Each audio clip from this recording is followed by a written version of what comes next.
Hello everyone, welcome back to the Kaizen Hub.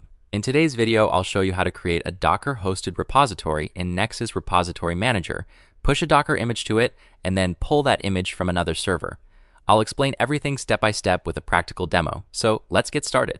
I have already created an AWS EC2 instance and installed Nexus Repository Manager on it.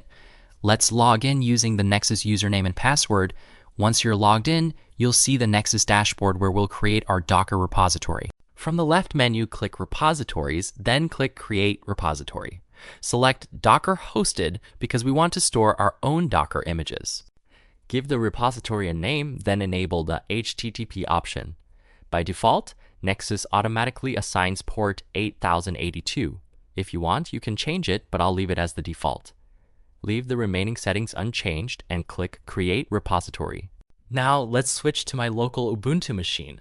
I already have a sample Docker project ready. If you'd like to practice, the GitHub repository link is available in the video description. Clone the repository and follow along with me. After cloning the project, you can see the Docker file is already available. Now let's build the Docker image using the following command. Replace the Nexus server public IP and the port number with the values you configured while creating the Docker repository in Nexus. Once the build completes, our Docker image is ready.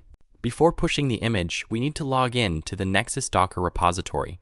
Run the Docker login command and enter your Nexus username and password. After a successful login, run the Docker push command to upload the image to the repository. Let's go back to the Nexus Repository Manager and refresh the repository. As you can see, our Docker image has been uploaded successfully and is now stored in our private Docker registry. Now let's see how to pull this image.